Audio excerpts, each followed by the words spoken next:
Quase um ano depois dos ataques do Hamas de 7 de outubro, a hipótese de trégua está em cima da mesa. Mais uma vez, refere-se o regresso dos reféns israelitas a casa. E mais uma vez, se pergunta até onde pode ir um país para resgatar os seus. Helena, até onde pode ir Israel? Essa é uma pergunta sempre difícil, sempre que se colocam uma situação com reféns, porque digamos que o que é fazer um refém? Fazer um refém é a partir de uma transferência do ónus da violência, ou seja, o lado agredido é que fica com o ónus de recorrer dos meios a que recorre para libertar os seus. E pode não ser violência, pode ser, por exemplo, pagar, não é? Que é aquela prática. E vamos aqui circunscrever... Que ninguém assume. Que ninguém assume. Há, aliás, um Estado, que tu até por razões familiares conheces bem, que é o Estado francês, que está estimado que é o Estado que melhor paga, mas que oficialmente nunca paga, não é? Porque... Aliás, deixa-me só a confissão, eu conheço uma pessoa que esteve refém e que foi libertada por $500 mil. Pois... Nunca foi assumido. Pagas pelos contribuintes franceses. Pago pelo governo francês, desmentido publicamente. Claro. Aliás, a questão em França, portanto, esse é o caso mais evidente sempre, porque sabe que, de facto, que os franceses pagam. E isto levou e leva depois a questões muito complexas, que é mesmo em alguns continentes, em alguns países, a criminalização de quando os familiares procuram pagar, por exemplo. Mas aí estamos a falar mais de um outro tipo de raptos, que são daqueles que estão aqui em causa com estes reféns israelitas, que são muitas vezes raptos em que até também se podem misturar questões políticas ou questões religiosas, mas em que também o rapto é uma espécie de uma indústria, não é? O fazer reféns, uma indústria, isso é uma coisa que acontece muito com cidadãos franceses que, por exemplo, trabalham para empresas que estão a operar na Argélia, no Mali, e em que, de facto, essa situação tem acontecido. Portanto, nós, para mais, temos de entender, estamos num continente, a Europa, que teve mesmo um primeiro-ministro sequestrado italiano, Aldo Moro, que foi executado. Temos aqui ao nosso lado um país que se confrontou com sequestros por razões políticas muito dramáticos e que foram um grande teste à recente democracia espanhola e em que o desfecho das operações pode ter sido um extraordinário sucesso, como foi o caso da libertação de Ortega Lara, o guarda prisional, corresponde, penso eu, que é o mais longo sequestro na Europa, e depois temos o enorme falhanço do Miguel Ángel Blanco, que aliás é feito refém pela ETA por causa do sucesso da operação da libertação de Ortega Lara. Portanto, e aqui o que acontece sempre é que quem rapta coloca no outro lado a decisão de o que é que eu vou fazer para trazer de volta os meus. E isso pode ser uma operação, vai ou não fazer operações policiais / militares, depende das circunstâncias, não é? Vai ou não pagar, vai ou não libertar presos que tem, vai ou não transferir presos. Nós vemos agora mesmo aqui como essa política, e nós temos muito aqui, como é óbvio, estamos aqui a falar de Israel, vemos como, por exemplo, está muito no centro de todas estas atenções as operações que Israel está a levar a cabo em Gaza, até porque, e eu creio que esta é uma situação inédita, e que é o seguinte: nós geralmente temos operações policiais / militares, por exemplo, temos grandes operações policiais, como os espanhóis fizeram, por exemplo, a operação para a libertação do Ortega Lara, num polígono industrial, com muitos agentes, com os próprios etarras presentes no local, portanto, uma operação policial muito complicada, com vigilância policial durante muito tempo, e depois tivemos também operações, aliás, algumas protagonizadas pelas forças israelitas para libertação dos seus reféns noutros países, muitas delas muito bem sucedidas. Tivemos outras mal-sucedidas, o caso da delegação israelita nos Jogos Olímpicos de Munique, em que os serviços secretos alemães falharam de uma forma clamorosa. Portanto, tivemos isto muito antes, operações houve uma altura em que, por exemplo, na América Latina se raptavam frequentemente embaixadores de outros países e aí algumas acabaram com os reféns, os embaixadores mortos, outras, claro, que se pagou, trocou-se, tudo isso. E esta questão que nós temos agora é que Israel está a fazer uma operação que é completamente diferente, porque é uma operação militar. Não pode ser uma operação policial por razões óbvias, é uma operação militar. E as operações militares de libertação de reféns, os Estados Unidos têm experiência disso, porque quando houve a crise dos reféns, os norte-americanos ficaram sequestrados na embaixada norte-americana no Irão, a presidência Carter ainda tenta uma libertação que falha, as operações militares franceses também tentaram fazer outras para reféns seus, a Argélia também para libertar trabalhadores estrangeiros que estavam numa unidade de produção de gás. As operações militares são muito mais difíceis porque implica deslocar tropas, estar noutro território. É claro que quem tem os reféns naquele momento vai tentar ou não executá-los, negociar. Portanto, as operações militares fazem-se em circunstâncias muito difíceis. Não têm sido... Israel teve sucesso, nomeadamente com aquela num país africano, mas agora, de libertação de reféns que estavam dentro de um avião, mas aquilo que nós temos aqui é uma situação completamente diferente e que é libertar pessoas que seriam 251, e logo no início não sabiam necessariamente quantas eram, que não estão concentradas num local, porque isso é, por exemplo, quando há a intervenção dos argelinos para libertar trabalhadores numa unidade de gás, eles estão concentrados num local, quando estão dentro do avião, sabe-se que estão dentro do avião, agora aqui eles estão disseminados por todo o território, podem estar em casas comuns, casas de cidadãos de Gaza, podem estar nos túneis, portanto, eles estão espalhados, aliás, são movimentados várias vezes e, portanto, isso torna a operação muito mais difícil. Depois estamos a falar de um território densamente povoado e depois estamos a falar de um território onde é dificílimo distinguir quem é combatente do Hamas da população civil e até porque, muito frequentemente, aquilo que para nós é uma confusão faz parte até do próprio modo de funcionamento do movimento do Hamas e depois temos também, e essa questão foi colocada, já houve tentativas de negociação várias vezes, e uma das vezes é que o Hamas pode não estar a controlar efetivamente a localização ou a sobrevivência de todos os reféns, não é? Portanto, temos ainda mais essa dificuldade. Portanto, para lá destas operações que são muito complexas, porque é óbvio que intervir militarmente num território, mais a mais num território com aquelas características, não se faz sem causar vítimas civis, seja o conceito de civil o que for, mas falamos de crianças, estamos a falar necessariamente de civis, por exemplo. E, por outro lado, a possibilidade de sucesso é muito difícil porque eles não... de um sucesso como aconteceu noutras operações, porque eles não estão juntos. Mas para lá desta crítica, não é? Ou desta situação que se sabe que é uma intervenção que necessariamente vai ter efeitos colaterais terríveis, temos uma outra coisa e que é, então, a opção da negociação. Pois, mas é que o homem que até está agora à frente do Hamas, e não só, alguns deles já tinham estado presos em Israel e deixaram de estar porque foram libertados, nomeadamente porque Israel negocia e está sempre disposto a muito para recuperar os seus vivos ou mortos, e que quando foi pela negociação do soldado Shalit, foram trocados por Shalit mais de 1000 prisioneiros palestinianos que estavam em Israel, entre eles líderes do Hamas, que depois se vem a destacar nos ataques do 7 de outubro. Portanto, agora eu tenho... Muito bem, tens de umedecer a voz. Exato. Mas eu tinha uma pergunta para ti, que era, não haveria outro modo de levar a cabo esta intervenção militar com intervenções mais cirúrgicas, com recurso a outro armamento e a outros artefactos de guerra que não bombas largadas sobre cidades? Se houvesse, também teriam sido certamente usados, não é? Penso que, como é óbvio, aliás... Ou também estão a ser usados. E também estão, é sobretudo isso, também estão a ser usados.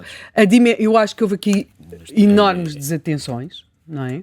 A construção da rede de túneis, ou a dimensão da rede de túneis, acabou por surpreender um pouco todos, até a sofisticação de alguns daqueles túneis. É claro que se sabia que havia uma larga troca de contrabando, porque é preciso lembrar que a faixa de Gaza não tem apenas fronteira com Israel, também tem fronteira com o Egito, e é uma fronteira que também ela é muito controlada. E os túneis acabaram por surpreender, até porque, por exemplo, algum do material usado naqueles túneis tinha sido patrocinado pela União Europeia para ajudar à construção de redes de água e de sistemas de saneamento na faixa de Gaza. Ou seja, houve um desvio completo de fundos daquilo que se pensava que poderia ser para a melhoria das condições de vida daquelas populações para uma estrutura do Hamas que, objetivamente, a sua função ou a sua vocação não é propriamente de governar no sentido comum do termo, mas, na prática, sustentar o movimento e preparar-se para ações mais ou menos belicosas. É um movimento terrorista e é preciso ter isso em conta. Depois, temos de entender que não se está a enfrentar um exército. E isso, mesmo transposto para situações como a Rússia, da Ucrânia versus Rússia, faz absolutamente toda a diferença. Quando se têm estruturas hierarquizadas, quando os combatentes estão devidamente identificados, quando existe, e nós vemos isso agora da parte dos russos, o objetivo de proteger as suas populações. Nós temos neste momento, temos de presumir que para Putin não é certamente fácil saber e autorizar, como é óbvio, porque ele é um ditador e, portanto, tudo isto também passará por ele, que se estão a ter de desalojar milhares de russos. E estão a ser desalojados. Isto, para Putin, objetivamente, é um lado que lhe causa degradação interna. Mas eles estão a ser desalojados. Quando nós chegamos a este tipo de... Quando nós chegamos a confrontos em que o outro lado não é um exército no sentido regular do termo, o que nós vemos é o procurar-se gerar mártires entre a população civil. Note-se que Israel avisa antes de atacar. Ali o objetivo da parte de quem está do lado do Hamas é que a população civil seja de facto mártir. Aliás, isso percebe-se muito bem em algumas das conversas que foram depois transcritas dos líderes do Hamas. Quer dizer, é o objetivo de criar mártires, porque quem faz reféns também sabe que as populações, sobretudo as populações de uma determinada matriz cultural, o Ocidente, é muito sensível a este tipo de circunstâncias, a este tipo de dilemas éticos e morais. E esse é o problema que se colocou, por exemplo, aos italianos. Até onde é que podiam ir para libertar o Aldo Moro? Ainda por cima, o Aldo Moro era primeiro-ministro. Portanto, se vai ceder com o Aldo Moro, que é primeiro-ministro, então o que é que depois se vai fazer com os polícias, com os militares? Este era também o problema em Espanha, não é? Muitas vezes com a ETA. Portanto, até onde é que se pode ceder? Não é? Aliás, nós vemos aqui muitas críticas a Netanyahu e ao governo Netanyahu. Tem-se entender que os governos em Israel são uma coisa complexíssima, resultam de alianças, mais, às vezes bastante improváveis, mas também há críticas, por exemplo, aqui tem menos visibilidade, porque não é bem as críticas que nós achamos corretas, mas há quem questione se, por exemplo, o Sharon fez bem quando saiu da faixa de Gaza. Foi uma decisão muito aplaudida em termos internacionais. Uma parte de nós achou que haveria ali uma solução. E foi muito aplaudida. O Sharon fez bem quando saiu da faixa de Gaza? Não é? Esta é uma das questões. Fez-se bem quando, para tirar o Shalit da faixa de Gaza, se entregaram todos aqueles palestinianos? A realidade é geralmente um bocadinho mais complexa do que as nossas interpretações, sobretudo quando muito ideológicas, que tendem a ser simplistas. Mais a mais se metem reféns. E, portanto, porque o refém, o problema, nós temos esse problema na nossa história, não é? Nós temos o infante Dom Fernando em Ceuta, não é? O que é que se vai dar para recuperar o infante Dom Fernando? Acabou por não se dar, ele sobrevive 6 anos, não é? Este é um dos problemas, não é? Portanto, aliás, faz parte da história dos países, de diferentes países. Depois tivemos outras fases em que foi mais simples o que se ia dar, ou não. Por exemplo, isso aí o resgate foi assumido mesmo como uma política nacional, porque não podíamos resgatar o Dom Sebastião, mas podíamos resgatar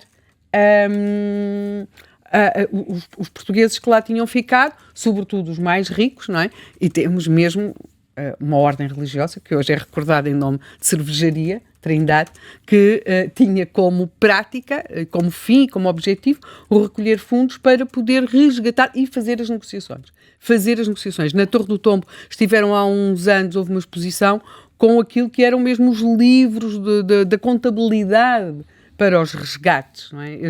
Este pagar. Portanto, esta questão que se coloca do que é que se pode fazer é, sem dúvida, é um dilema ético-moral, também religioso, com que quem rapta conta. Não é? Estamos a falar aqui deste tipo de raptos, não é? Depois existem outras, desde os raptos para obter dinheiro, raptos de curta duração, de longa duração, mas é muito interessante ler, pois quando eles os fazem, os relatos de quem sobrevive a um rapto. Pode até acontecer, agora aqui, porque depois de esquecer-me, que a opinião pública se vire contra quem foi raptado. O caso que me ocorre assim mais evidente é o caso da Ingrid Betancourt, na Colômbia. Ela era candidata por um partido ecologista, entendeu por bem que havia de fazer campanha para um sítio onde as autoridades lhe tinham dito que não devia fazer. Também era francesa? Exatamente. Era francesa. E já lá vamos, ao Arrejão de Pós. E, portanto, ela foi fazer campanha. É claro que acabou sequestrada, ela e a Clara Rojas, que era a sua assessora, e depois, pronto, muitas outras pessoas que estavam já lá, americanos, colombianos, que estavam lá nessa situação de sequestro. E exatamente a questão dela ser de origem francesa, de saber que os franceses estiveram muito provavelmente envolvidos na negociação, que houve ali um tratamento diferenciado àquela refém, levou a que, porventura, a sua popularidade ou o capital de simpatia que ela tem fora da Colômbia possa ser maior do que aquele que teve, pelo menos durante algum tempo na Colômbia. Portanto, há aqui, e isto ao mesmo tempo que ela foi sequestrada à Clara Rojas, que depois, até por circunstâncias dramáticas, por ter tido um filho durante o tempo de sequestro, as circunstâncias em que aquela criança nasceu, o facto de lhe ter sido retirada, portanto, leva depois a todo um drama que leva a que haja talvez uma maior adesão à figura da Clara Rojas. Portanto, é um mundo muito mais complexo. Mas, voltando agora àquilo aqui que eu dizia, a Clara Rojas, por exemplo, escreveu um livro. Ela, em que dá conta, exatamente a pessoa pensa o que é estar cativo, não é? E ali, eu acho que já aqui eu referi uma vez, o mais impressionante é que elas as duas eram candidatas para um partido ecologista, mas não percebiam nada de natureza. E, portanto, a sua cela de sequestro era a floresta. Elas muito frequentemente não estavam amarradas, às vezes estavam, mas era mais por castigo. Porque elas nem elas, nem ninguém conseguia fugir naquelas circunstâncias. E depois há tudo, questão da gravidez, como é que se faz uma cesariana no meio da selva. Bem, há ali depois várias coisas. E quando as pessoas que viveram situações de sequestro escrevem as suas memórias ou dão conta do seu testemunho, alguns, sobretudo os que têm uma maior politização, percebem que a sua situação não é negociável. Aí, por exemplo, o caso do Ortega Lara, que era guarda prisional em Espanha, é muito interessante. Ele depois vem mais tarde até envolver-se na política e tudo isso, porque ele tem consciência que o Estado espanhol não vai negociar. Fazia, aliás, parte de um pacto entre o PSOE e o PP. O Estado espanhol não vai negociar. Ele é católico, é profundamente católico. E, portanto, ele à partida, não equacionava o suicídio. Mas o sequestro era enorme, mas quando ele estava metido numa espécie de buraco, o sequestro mantém-se, e ele tinha pensado, no fim, deixar de comer. Pronto, porque se deixando de comer, acabaria por morrer. E quando o buraco finalmente é aberto, quando a espécie de máquina que estava em cima daquilo e que ocultava a entrada para o azul, para o buraco, estava camuflado dessa forma, quando abrem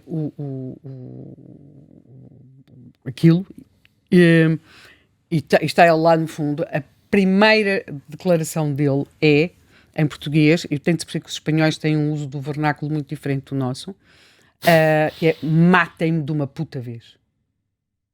Porque ele achava que era a ETA. Uhum. E, portanto, tinham sido mais de 500 dias, penso eu. E isso dá conta de como, a dado momento, o refém também depende das circunstâncias em que está refém, mas pode não ser refém durante muito tempo, ou seja, sendo muito valioso para quem o faz refém, a sua sobrevivência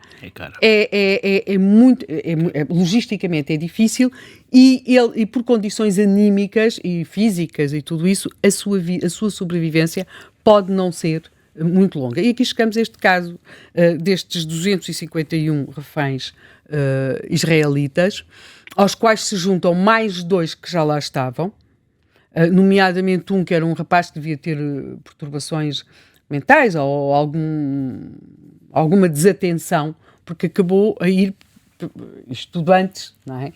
Do 7 de outubro, acabou por se encaminhar, acabou na faixa de casa, pronto, e ficou. E nós vemos que destes 251 reféns, neste momento acredita-se que estarão 71 vivos. Otimisticamente, porque em morte, já ouvi menos. Tendo em conta o perfil quer dizer, mesmo que alguns tenham morrido em operações ou na sequência dos combates na faixa de Gaza, temos de perceber que é uma mortalidade elevadíssima. Portanto, como é óbvio, tem a ver com as condições em que estão, com a violência de que são objeto. Portanto, sendo extremamente valiosos, a sua sobrevida, sobretudo num cenário como este da faixa de Gaza, pode ser e tem sido de facto breve. E agora aqui chegamos a um nome que eu acho que é importante, israelita, que é a Noa Argamani. Ela, penso que hoje estará no Japão. Eu estive a ver as notícias no Times of Israel e ela é o primeiro, penso eu, que o primeiro rosto que nós vimos do que estava a acontecer a 7 de outubro. E porquê? Em geral, os países de matriz ocidental, nos quais se inclui Israel, têm uma relação muito diferente com a exposição das vítimas face a outras culturas. E no início, sabia-se, nas primeiras horas, minutos, o que estava a acontecer, um ataque, mas não se tinham visto rostos. E a dado momento, o pai da Noa Argamani quer que seja visto o que aconteceu à sua filha. E, portanto, é aquele momento em que nós vemos uma rapariga a ser levada do tal festival, a ser levada numa mota, e ela diria, não me mates, não me mates. E vemos o seu rosto desesperado. E nós temos tido do sequestro, ou do que foi o sequestro da Noa Argamani, quase que uma presença, temos conseguido ver aquilo que foram esses momentos cruciais. Nós vimos-la a ser sequestrada, vimos-la a ser sequestrada sem máscara no rosto, porque o seu pai terá pretendido que se visse e que se desse um rosto à filha, não é?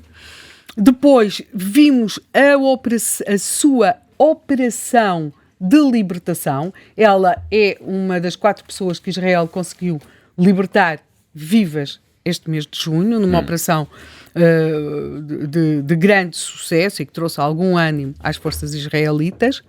E agora nós vemo-la e ouvimos-la a falar sobre o que foram as condições do seu sequestro. E ela fala também das outras pessoas com quem esteve. E, portanto, acabamos por ter aqui uma refém que vimos a ser sequestrada, que vimos a ser libertada e que agora vemos, como está a acontecer hoje no Japão, a falar sobre a necessidade, aliás, o seu namorado continua sequestrado.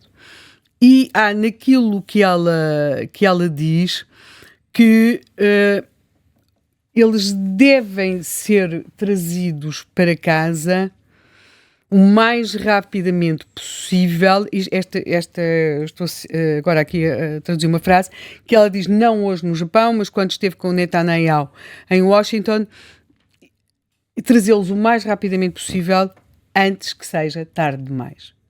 E, portanto, por um lado, isto resume muito bem o que é o dilema de um país que tem reféns, tem cidadãos seus feitos reféns. Por um lado, é a pressão para os trazer o mais depressa possível, antes que seja tarde demais, porque, como aqui acabei de referir, o tarde numa situação de sequestro tende a chegar muito mais cedo para outros problemas, portanto é um tempo breve e quem sequestra também conta com isso. E por outro lado temos, para que venham o mais depressa possível, vai fazer-se o quê? Atacar, negociar, fazer de conta que não se paga, aqui referimos o caso francês, não é? Portanto, temos esse perfeito dilema, é quase que um dilema infernal, mas com o qual quem sequestra também conta. E apenas para acabar, eu referi aqui o caso, nós temos na nossa história a figura de sequestrados, e fui ali não foi bem um sequestrado, porque ele tinha ido atacar. Ele foi atacar. De guerra, ele era o prisioneiro de guerra, que é o infante Dom Fernando, mas temos no século, para não irmos muito tão para trás, tivemos no século XX casos complicados de sequestrados, seja em África, e não estou a referir-me a prisioneiros de guerra, estou a referir-me a cidadãos civis. E em África temos casos dramáticos, de alguns dos quais nunca mais soube nada, o caso dos passageiros no avião Angoche, temos depois em Angola sequestrados depois já da independência, durante o processo das independências, temos frequentemente, ou tivemos um caso muito complicado, que foi um sequestro de pescadores pela Polisário. Temos muito frequentemente sequestros, mas aí com outra motivação, na Venezuela, na África do Sul, aos quais, na minha opinião, se não houver uma componente política, este sequestro que afeta o cidadão comum e que não raramente acabam com desfechos muito complicados, com desfechos mortais, por exemplo, na África do Sul, na Venezuela, e aí acaba por sair praticamente das notícias. Do ponto de vista político, sabe-se que as FP25 se estavam a preparar para fazer sequestros, ou que tinham equacionado fazer sequestros. Agora, como o Ricardo aqui referia, fazer um sequestro com estas características implica uma dimensão logística que os movimentos terroristas em Portugal não tiveram. Logo, quando hoje estamos aqui a falar da situação em Israel, das negociações para um cessar-fogo, vai variando a linguagem, cessar-fogo, trégua, haverá, não haverá. Temos de entender que há 10 meses foram sequestradas 251 pessoas, terão sido libertadas 116 e de 71 não se sabe quantas estão vivas. E para os nossos padrões culturais, morais, um país não consegue manter a sua normalidade enquanto tem um grupo seu de cidadãos numa situação de sequestro.